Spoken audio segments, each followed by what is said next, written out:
el budismo una religión, una secta, una filosofía? Hola, ¿cómo estás? Para el día de hoy te traigo este video donde vamos a estar hablando de todo lo que es el budismo, las polémicas que ha habido. Algunos lo definen como una secta, algunos otros como una religión y algunos otros como una filosofía. Sin embargo, es importante hablar de esto porque, bueno, pues hace unos días hubo una polémica muy grande, pero muy grande, con el Dalai Lama, que es el líder de este movimiento, de esta religión, de esta filosofía. No sé cómo tacharlo, pero vamos a hablar acerca de todo lo que es el budismo y todo lo que hay que saber al respecto de esto. Y para empezar este video, pues primero que nada les cuento qué es el budismo como una definición. El budismo es una religión y filosofía que se originó en la India hace más de 2500 años. Fue fundada por Siddhartha Gautama, también conocido como Buda, quien se convirtió en iluminado al alcanzar la comprensión de la naturaleza, el sufrimiento y la liberación de este. El budismo se centra en las 4 nobles verdades que sostienen que el sufrimiento es una parte natural de la vida, que el sufrimiento se origina a partir del deseo y la ignorancia, que el sufrimiento puede ser superado y que el camino hacia la liberación del sufrimiento es a través del sendero octuple, que influye en la práctica de la meditación, la ética y la sabiduría. El budismo no tiene un dios creador ni un ser supremo y se centra en la práctica individual de la meditación y la comprensión de la naturaleza de la realidad para lograr la liberación del sufrimiento. A lo largo de los siglos, el budismo se ha expandido a muchas partes del mundo y se ha diversificado en diversas tradiciones y prácticas. Así es de que, en términos generales y simples, podríamos decir que el budismo es una filosofía que no tiene un creador como tal y que al final de cuentas busca la liberación del sufrimiento. ¿Por qué se supone que sufrimos? Porque tenemos deseos. Entonces, si meditamos y tenemos como todas estas prácticas, bueno, nos liberamos del deseo y con ello, pues, implícitamente nos liberamos del sufrimiento. El budismo actualmente tiene 4 ramas que no sé cómo pronunciarlas, pero aquí se las voy a dejar. Y el día de hoy nos vamos a enfocar en el budismo tibetano porque este es el que está dando de qué hablar. Y para esto les cuento qué es el budismo tibetano. El budismo tibetano, también conocido como Vajrayana o budismo tántrico, es una rama del budismo que se practica principalmente en el Tíbet, Nepal, Bután y algunas regiones de la India y Mongolia. Se caracteriza por su énfasis en la meditación, la visualización y el uso de mantras y mudras. El budismo tibetano se originó a partir de la influencia de la tradición budista india y la cultura tibetana y se desarrolló a lo largo de varios siglos. Una de sus principales características es la práctica del tantra, que utiliza la energía sexual y la imaginación creativa para transformar la mente y alcanzar la iluminación. Otra característica importante del budismo tibetano es la figura de Lama, un maestro espiritual que guía a los estudiantes en su práctica y les enseña las enseñanzas budistas. Los lamas son altamente respetados y venerados en la cultura tibetana. Esto es muy importante, tómenlo en cuenta. Además, el budismo tibetano tiene una gran variedad de prácticas rituales y simbólicas, como la construcción de mandalas y la realización de ceremonias para honrar a los budas y bodhisattvas. También se cree en la reencarnación de los lamas, lo que significa que después de su muerte pueden volver a nacer en una nueva forma física. En resumen, el budismo tibetano es una rama del budismo que se enfoca en la práctica del tantra, la meditación y el uso de rituales y simbolismos. Se caracteriza por su énfasis en la figura del lama y la importancia de la energía sexual y la imaginación creativa y la creencia en la reencarnación. Así es de que, viendo esa definición, pues podríamos decir que el lama es el maestro o el líder del budismo tibetano, que en este caso es el Dalai Lama, el cual, bueno, pues se elige por reencarnación, ya que al fallecer el que estaba, hay una reencarnación y eligen, pero no tienen una forma o un método o una regla de cómo elegirlo. Así es de que simple y sencillamente dicen que reencarna en otra persona y esa otra persona, la cual fue elegida, pues él se convierte en el nuevo líder. Otra de las cosas importantes de mencionar del budismo tibetano es que el Dalai Lama es la figura el líder, la figura de poder, y a su vez, bueno, pues hay maestros. Estos maestros vendrían siendo como los sacerdotes en la religión católica. Entonces el Dalai Lama sería como el Papa y a su vez, bueno, pues tiene distintos maestros y también tiene rangos. Desde hace 2500 años a la fecha que se fundó el budismo, por decirlo así, pues ha habido solamente 14 Dalai Lama.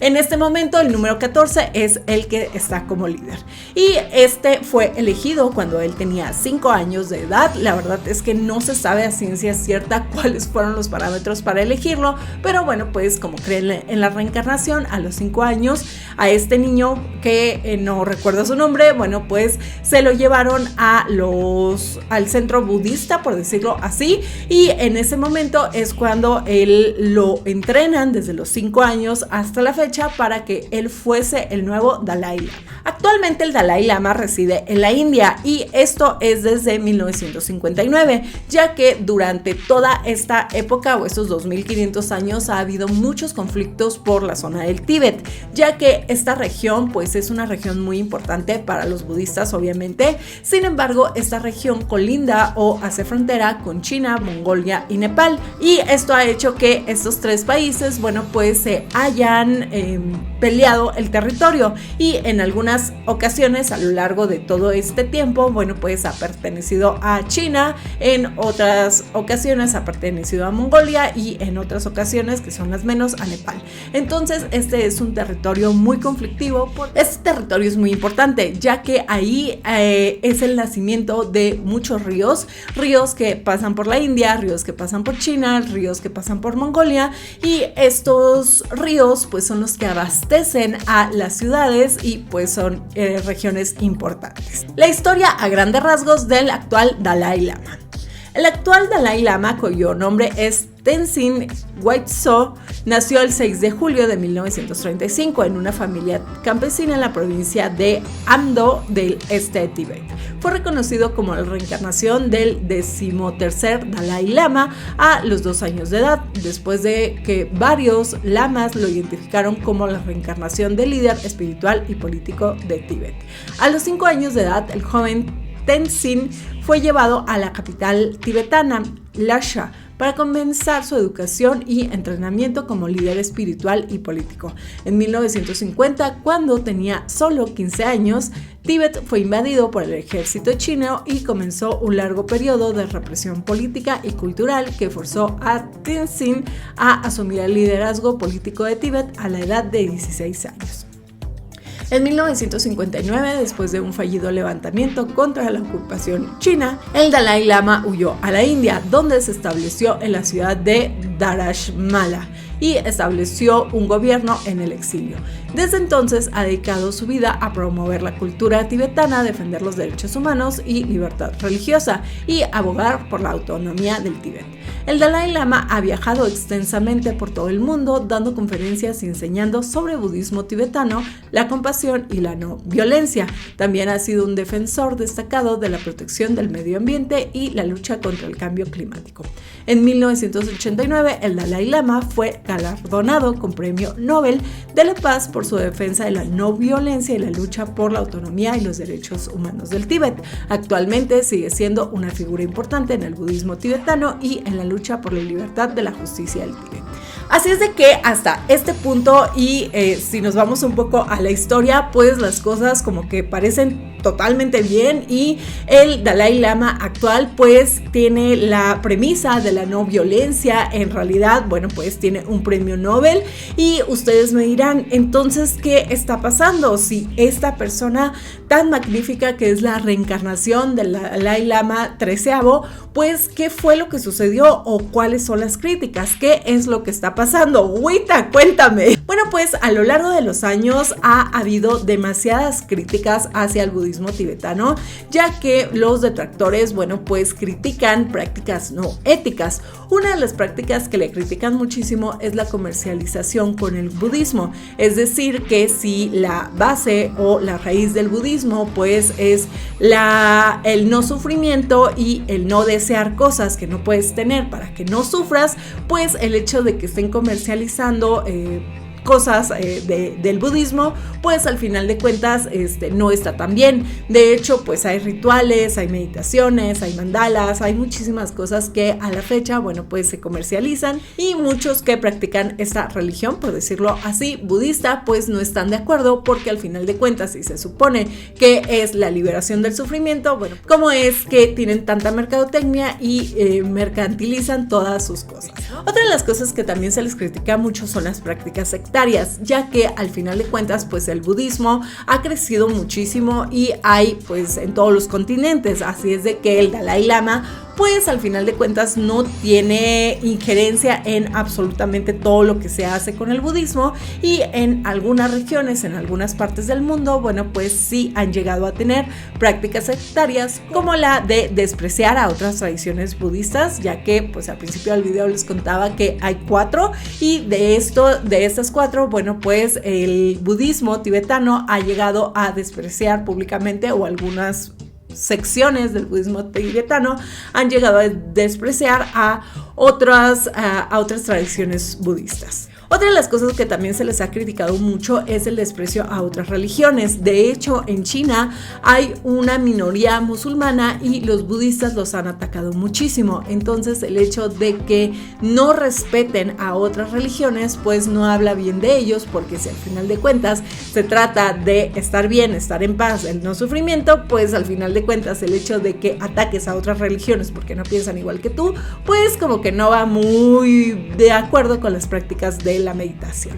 Otra de las críticas que se les han hecho es que al final ellos no se definen como una religión, se definen como una filosofía. Entonces, si tú estás dentro de esta filosofía que no es una religión, pues tú podrías practicar la filosofía del budismo y además ser, no sé, católico, testigo de Jehová, etc, etc, porque al final una cosa es la religión y otra cosa es la filosofía, pero algunas ramas del budismo o algunos de los sectores del budismo en otros países pues no están de acuerdo con que tú practiques otra religión, solamente tienes que practicar la filosofía del budismo. Entonces esto termina siendo un doble discurso. Prácticas mágicas o supersticiosas. Como les digo, a lo largo de los años pues el budismo ha ido cambiando y conforme ha ido avanzando en el tiempo tienen prácticas mágicas, supersticiosas, sobre todo con todo lo que es la New Age, con todo lo que es la meditación, la visualización y el hecho de que pues visualízalo y se te concederá, ¿no? Entonces, algunas de estas prácticas son supersticiosas o mágicas que no van con la esencia de raíz o la esencia del budismo, y esto también ha sido muy criticado. Además de estas críticas, pues también ha habido varias polémicas muy importantes dentro del budismo, donde, bueno, pues no han salido pero muy bien parados. Una de ellas, y la más grande, ha sido lo que les comentaba de hacer merchandising y vender sus productos. Muchísimos críticos del budismo, pues los han atacado por ahí. Otra de las cosas que también los han atacado muchísimo es la explotación de los practicantes, ya que en algunos templos budistas, en algunas partes del mundo, bueno, pues hay testimonios de personas que los han explotado, que los han maltratado, y la verdad es que esto pues no está nada bien, porque si al final de cuentas la raíz del budismo es totalmente otra, el hecho de que abusen los maestros con poder de las personas o de los ayudantes, pues no hablan nada, pero nada bien de estos maestros budistas. La falta de autenticidad. Esto también ha sido muy criticado porque al final de cuentas no tienen un método exacto o unas reglas bien definidas para saber quién es el nuevo líder, quién es la reencarnación. Por ejemplo, si nos vamos a la religión católica, bueno, pues se sabe que al morir el Papa, bueno, pues se juntan todos los arzobispos, a los arzobispos elegidos en un conclave donde, bueno, pues ellos eligen y tienen que estar pues la mayoría de acuerdo para que sea el nuevo, y hay 4 preferiti, que son 4 padres, los cuales ya son como los preferidos para que asciendan al poder. Entonces, bueno, lo del humo blanco, humo negro, que todo el mundo se lo sabe, ¿no? Pero en el caso del budismo, pues no hay una regla tal cual, no hay un protocolo exacto, y al final, bueno, pues ha dado pie a que algunos digan, bueno, ¿reencarnación de qué? ¿Cómo? ¿Cuándo? ¿Por qué? Entonces, bueno, pues ya saben los del team mal pensados, ¿no? Otra de las polémicas, sí, es la polémica más grande que ha tenido el budismo hasta la fecha es el tema del Me Too Gurus. En el 2019 surgió un Me Too Gurus, donde pues a raíz de que estaba con todo el movimiento Me Too de las mujeres, donde muchas mujeres levantaron la voz y hablaron acerca de lo que les había pasado con sus agresores. Bueno, pues muchísimas personas decidieron también hablar lo que les había pasado con estos gurús, falsos gurús de la meditación, falsos gurús de el coach, falsos gurús de absolutamente todo. Entonces, bueno, pues al budismo también le tocó, ya que muchos de los maestros que están en otras sedes, no necesariamente en la India con el Dalai Lama, bueno, pues han tenido prácticas no muy legítimas. De hecho, buscando en internet encontré el testimonio de esta chica. Tenía 28 años cuando entré y estaba buscando respuestas a mis preguntas internas, existenciales. Entré en un momento de muchísima vulnerabilidad en donde realmente me volqué en mi camino espiritual porque necesité guía. ¿Cuándo empezaron los abusos? Al principio estaba todo bien, yo estaba súper contenta de estar allí porque estaba haciendo lo que quería. Pero al poco tiempo de mi residencia permanente, como novicia para recibir mi entrenamiento de monja, este monje, que tenía 30 y pico años, yo tenía 28, empezó a acosarme. Entonces, empezó a esperarme por los pasillos o afuera escondido, me tocaba, me abrazaba y estaba pene erecto. Mientras estaba sentada venía a frotarse, me decía cosas al oído. En ese monasterio había voto de celibato, entonces no tenía ningún sentido, ¿no? Y en una ocasión, cuando llegué a mi cuarto, entró y se metió desnudo en la cama. Entonces, soporté eso durante un tiempo y en una ocasión que me encontró caminando por el jardín, me abrazó una vez más, estaba como siempre, y yo esta vez sí lo abracé. Lo abracé, separé el cuerpo un poco y le dije que eso es todo lo que iba a tener de mí. O sea, que yo no le podía dar nada más que eso. Y él pareció entenderlo. Seguimos caminando hasta la casa, hasta el monasterio. Y él se fue por su lado, yo por el mío. Me fui a la cocina a hacer la merienda a media tarde. Y de pronto, a los 10 minutos, volvió a entrar como un huracán, golpeó la puerta y empezó a golpearme. Me empezó a golpear con todas sus fuerzas. Sin razón de nada, sin decirte nada. Yo lo que entiendo es que él entendió que no era no, porque nunca más me volvió a acosar sexualmente, pero entonces empezaron las palizas. Que yo realmente hubo momentos donde creí que me iba a matar, porque eran terribles. O sea, golpeaba con todas sus fuerzas y no tenía final, ¿no? Era una espiral de agresión y yo luego me quedaba hasta 2 días en la cama sin poderme levantar, porque me dejaba completamente rota. ¿Y el abad, tu maestro espiritual? La primera vez que este monje me pegó, había una de las laicas y lo vio todo y yo di por hecho que lo habría contado, y los gritos y los golpes que hubo, grité muchísimo para que le intentara parar. Yo entiendo que alguien lo tuvo que escuchar, pero esta mujer nunca contó nada. De hecho, luego fue golpeada ella también, una mujer de 70 años. Y a mí nunca nadie vino a decirme nada ni a ayudarme, ¿no? Hasta que ya todo explotó. En una noche que yo estaba encerrada en mi cuarto, yo entonces ya me encerraba con llave, tenía muchísimo miedo de encontrármelo. Y escuché unos gritos y unos golpes y imaginé que él estaba golpeando a alguien, a esta mujer. Y llegué, efectivamente, le estaba dando una paliza terrible. Esta mujer tenía 70 años. ¿Esta mujer qué hacía ahí? Era una laica que venía de vez en cuando a pasar una temporada, ayudaba en el monasterio. O sea, había laicos que venían a pasar temporadas y que en la entrevista con mi maestro espiritual, con el abad del monasterio, yo ahí le cuento todo lo que había estado sucediendo todos esos meses, ¿no? Y él lo que me dice es que este monje era una persona violenta, que ya había agredido a más personas, incluido a él, que había intentado violar a una chica hacía 3 años, pero que habían conseguido que ella no hablara, o sea, que lo habrán hecho. Y bueno, me dijo que iba a haber una expulsión, que lo iban a mandar a casa de su familia con tratamiento psiquiátrico. Bueno, hizo lo que cualquier maestro espiritual haría o uno espera que haga, ¿no?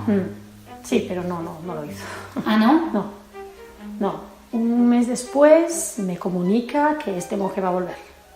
Y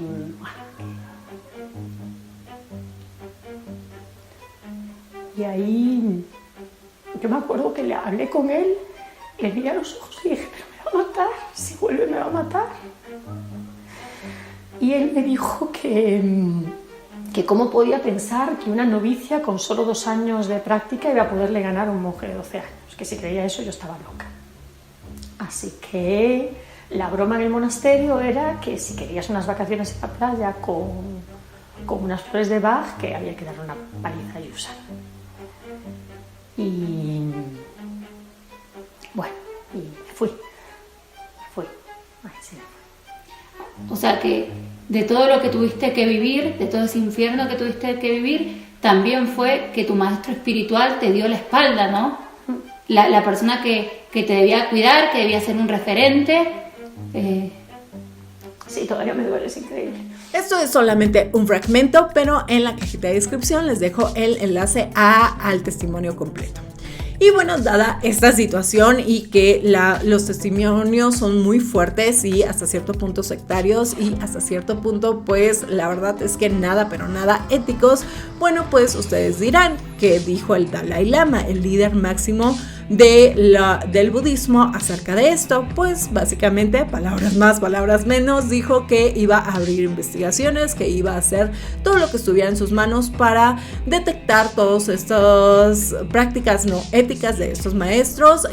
Como tal, no corrió a muchos o no hizo que muchos desertaran, y al final, bueno, pues no pasó a más. Simple y sencillamente, políticamente, dijo que se iban a hacer las investigaciones y hasta ahí, y no pasó a más. Así es de que, en resumen, el Dalai Lama dijo que iba a tomar las medidas adecuadas y correctas acerca de estas situaciones y que iba a tomar cartas en el asunto, pero hasta ahí, y que estaba en desacuerdo de que estuvieran sucediendo y que pues iba a hacer algo al respecto, pero hasta cierto punto no se ha hecho gran cosa al respecto. Así es de que hasta ahí todo bien, y pudiéramos decir que pues al final de cuentas el Dalai Lama está comprometido con este tipo de malas prácticas y comprometido con las personas que han sido abusadas. Así es de que pues normal en un líder, ¿no? En algún momento también sucedió en la religión católica con el Papa e hizo exactamente lo mismo. Así es de que hasta ahí todo bien. Sin embargo, hace unos días, y esto es súper, pero súper reciente, se filtró un video o se expuso en redes sociales un video terrible. O sea, terrible, asqueroso, feo, mal, o sea, de verdad. Y el problema es que el protagonista de este video es el mismísimo Dalai Lama, el cual, bueno, pues está coaccionando y coercionando a un niño para que haga cosas pues no muy éticas, no muy buenas. Aquí les dejo el video y ahorita platicamos de esto. Then I think finally here also.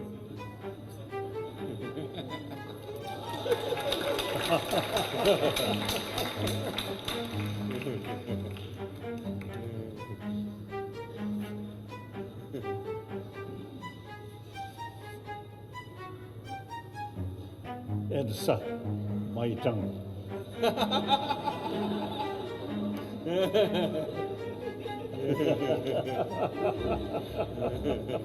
Thank you.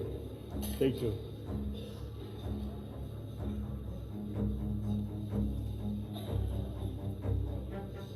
We are same human brothers, sisters. Y bueno, pues ante esta situación las redes sociales explotaron, se enardecieron, porque al final de cuentas una cosa es que los maestros del Tíbet y los maestros sean los que tengan este tipo de prácticas que no son éticas, que no están bien y que por ningún motivo se deben de pasar. Sin embargo, pues hasta cierto punto hay un líder y hay alguien que podría ponerle pausa o podría ponerle stop a todas estas malas prácticas, pero al final de cuentas, si el líder máximo, que vendría siendo el equivalente al Papa en la religión católica, hace este tipo de cosas con un niño, la verdad es que es grotesco, es terrible. El hecho de que en el video pues se ve claramente que le jala la mano a una parte íntima y eso es asqueroso, o sea, asqueroso, y es un niño que al final de cuentas no sabemos si él practica esta filosofía que es el budismo, si él está feliz practicando esto porque es lo que sus padres le inculcaron, el hecho de ir a ver al líder máximo que es el Dalai Lama, y el hecho de que él todavía lo jale, le saque la lengua. Ay no, es que de verdad que es asqueroso, y además de asqueroso, indignante el hecho de que abuse de su poder de esa manera para hacerle esto a un niño de manera pública.